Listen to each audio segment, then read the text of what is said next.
from this one, you will be able to tell how far behind I am on making these fragrance and film reviews.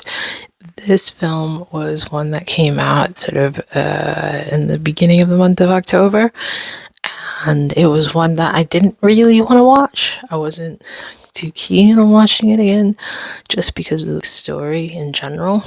I'm kind of wanting to have something that takes me out of the bleakness of the world today and not study so much human characters and how they interact, but nonetheless, I saw the first one in lockdown.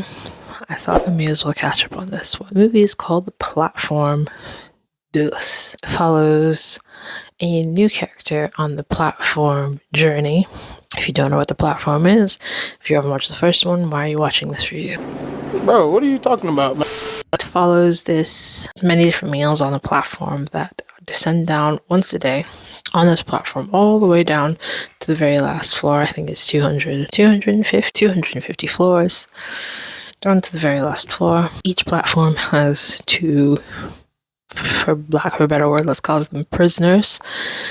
Each prisoner we get to find out a bit more about each character's backstory. This time we are following the character of Pimpon, probably butchered her name, sorry. Pimpon. We find the most out about her. It kind of follows along the lines of the first one, except I feel with the first one we didn't really get to know that much about our main character. It was more about the character building of the other characters and how they interact on this platform like space and what it is they were seeking when they were entering the platform. What was their final goal? This one we find that there are rules that you only have to, when the food comes down, you're only allowed to eat the meal that you requested when you were coming in. If you eat any other meal, then you are subject to some sort of punishment. Punishment then quickly comes along in the group of these saviors who are the ones that are enforcing the rules.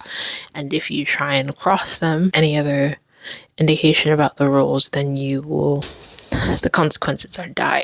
The thing about the first one is that when it came out, I didn't know anything about it. Didn't know what I was expecting, and it was an interesting case story of how humans interact with each other when they come across such dire situation. What will people do in order to survive? Very much the same thing in the second one.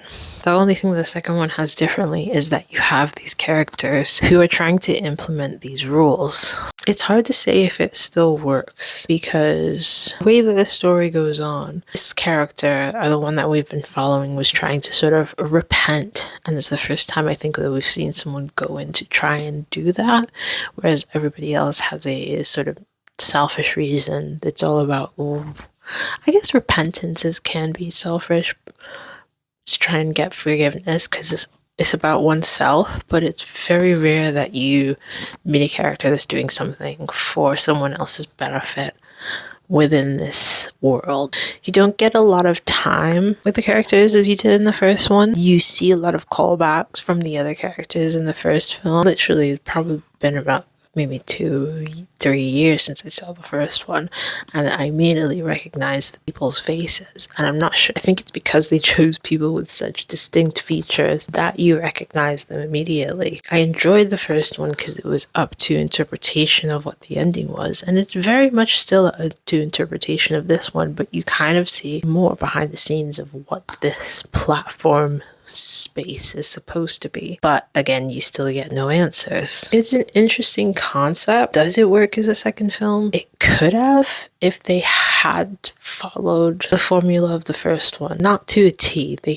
I understand why they added the other characters in, but we didn't get the backstory of the sort of villains of this story. We didn't get the backstory of why they were there. Not every single character that you're introduced to do you get a backstory for, and I think that was the thing that was different in the first one, is that you kind of understand what their motivations are, who they are, what they're trying to do. Not so much in this one. Some people, you don't even know their names. Like, there's a person who she befriends halfway through who tells her, not her whole backstory, but her backstory in time in the platform, And then before you know it, like, she's no longer there. And I'm like, well, okay, there's somebody else who will never know what happened to or why they were there in the first place. Do we need a second one? Is there going to be a third one? Will they in the third one answer all of our questions? That will be the most interesting thing. I more liked the first one because I felt like we saw more behind the veil in a way that was interesting to continue on the story. Probably will do a third one. I'll say it now. I'm quite good at predicting these things because this one wasn't so much a sequel. I don't think I'm ruining too much for you there. And I thought the character of Prom Prom was quite an interesting one. I still don't understand what's going on with the kids. I don't think anybody does. If you liked the first one, I would say give the second one a watch. The fragrance that I wanted to choose was one from Juliette Has a Gun. This one is called Not a Perfume. It's a close personal skin scent. I wanted to choose something that was more personal. It's hard to describe something for a film where people are basically trapped in a prison. The only thing that everybody's gonna smell like is skin, is their own personal chemistry. So I thought it would be good to have sort of like a skin musk scent. This one is heavy and Broxton. It's subtle for the day and it's a non-offensive one. And it's just a nice fragrance that you can wear daily and not worry about, still smell good and maybe turn some heads. I personally like Juliette Has a Gun's skin scent that they put in most of their perfumes. I think it's very, very alluring and something that I think everyone can wear if it matches my body chemistry, because my body chemistry is weird. Some things work, some things don't. And I think this one is one that most people will like. If you thought I should have paired it with something different, please let me know in the comments. Please like and subscribe so they can keep this channel going. And if you like the film, please let me know as well. Let's continue the conversation.